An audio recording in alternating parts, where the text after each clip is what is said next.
Now, this is a very weird and hectic moment for me.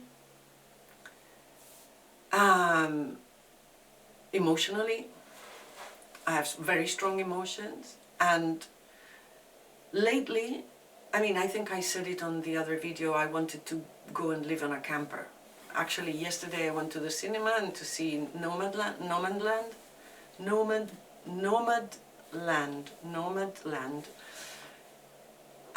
and I loved it. And at first I went out of the cinema and I thought, oh yes, I'm going to do like her. She's 60 something, she's more or less my age, and you know, she's living on a camper and it's fantastic. But today I was thinking, I don't see it so clear, because I have to know myself and know that I am a bit more demanding than her, that I am, I don't know, I have my fears. I'm really scared of being stolen or you know.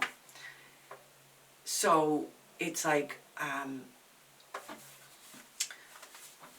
that possibilities. But the thing is that I've been going on with this idea that I have to leave Switzerland for the last 2 weeks.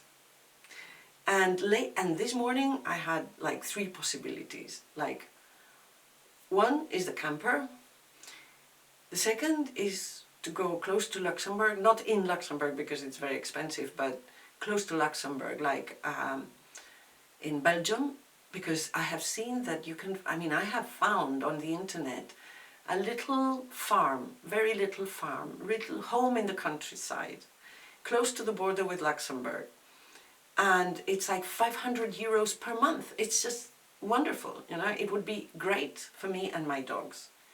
So I was like, wow, this is a possibility. But at the same time, and I speak French, but at the same time, you know, it's Belgium, you know, it's not the same climate as here. Here it's sunny, it's warm, you know, and it's beautiful. And over there, it's just not so warm, not so sunny, and not so beautiful. And I don't know anybody over there in Belgium, you know. I know people in Luxembourg, yes, so in the area, okay, but I would be feeling lonely anyway, you know. So that's another possibility. The third possibility is someone who has proposed me to be part of a community of people who go to live in a farm in the German Switzerland and to build this farm together and so on. But German Switzerland, I don't speak German, I don't speak Swiss German, and it's like a bit complicated for me to work in German Switzerland.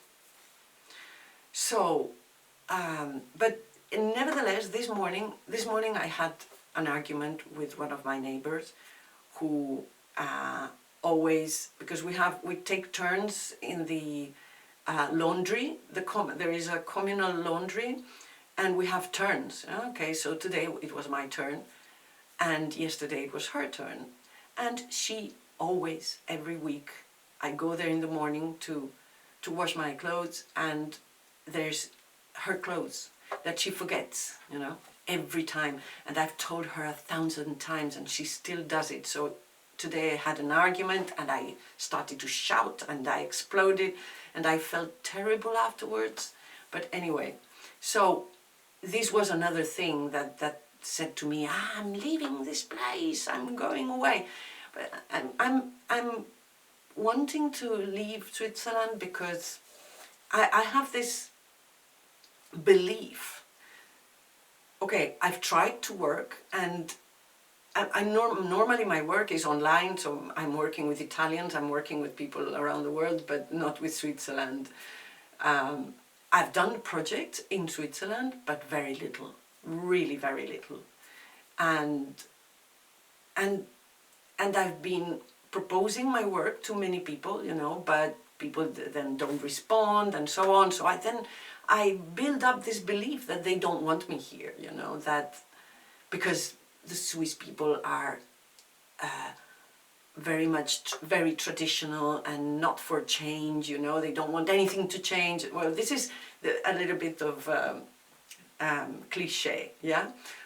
But a little bit it's true, especially in Tessin here in this Italian part of Switzerland. So, and I'm, you know, proposing something that's for human evolution, human change and so on, and they are very, very like the rules and afraid of, so I've got some comments about my work, which is not, you know, and therefore, but in the last couple of years, I haven't really tried to follow the contacts that I know, of people I know, you know, and try to see them again, here and again, and propose things, you know, and continue proposing, you know. I could be continuing to propose my workshops, but so I tried one time, and then if they don't want, then I just don't contact them anymore, which is, you know, for an artist and for, you know, a freelance, you know, you have to propose to thousands of people before you get a couple of jobs, you know, not thousands, but perhaps, you know, 100 proposals and you'll get 2 or 3 jobs, you know. I mean, you have to. But the thing is that I'm always, you know, my problem is this thing of the rejection, you know. If they don't want my work, then they are rejecting me, and then I take it personally, and then I don't contact them again, you know, which is, you know, it's just not how it works, you know. Perhaps, you know, they are busy, perhaps it's not the moment, you know, and you have to keep on sending them stuff and so on until something happens, and keep finding new people and proposing to new people, and I haven't done this, you know.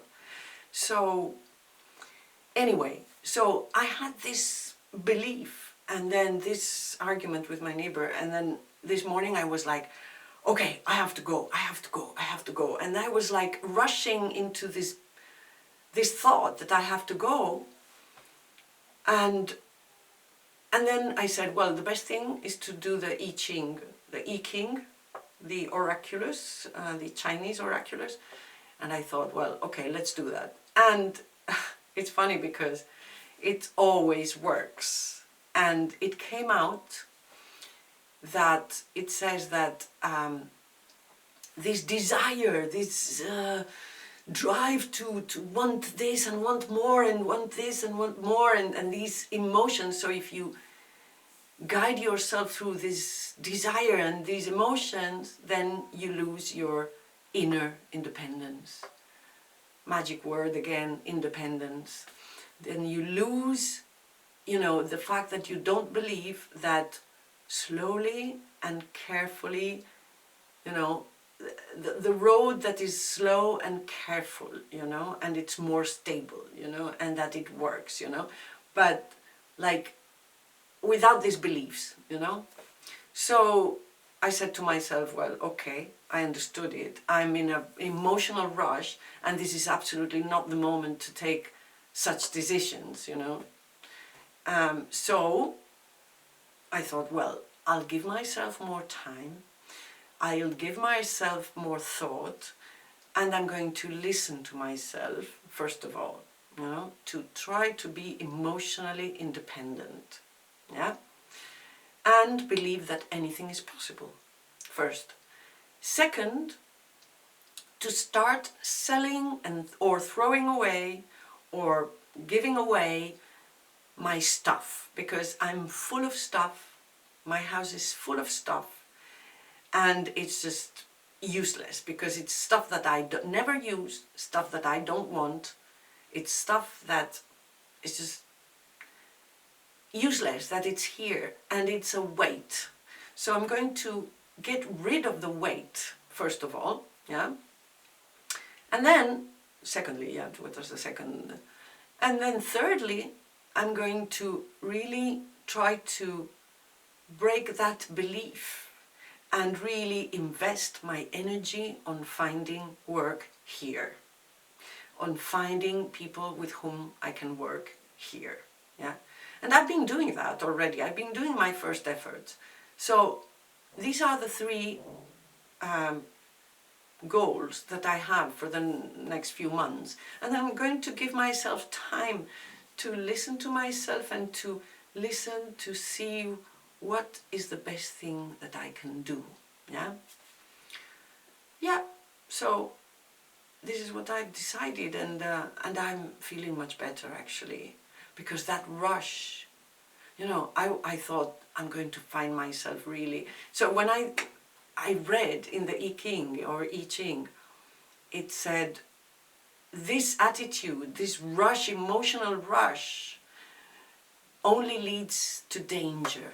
And I read that word danger and I thought, I saw myself in the camper, all in the middle of the road. The camper is broken and me with my little stuff and my dogs over there, and I have, and nowhere to go, because where do you go with two dogs, if the car is broken, So, yeah, I saw myself in danger. And I don't want to be in danger. I need something, a safe space, so to speak.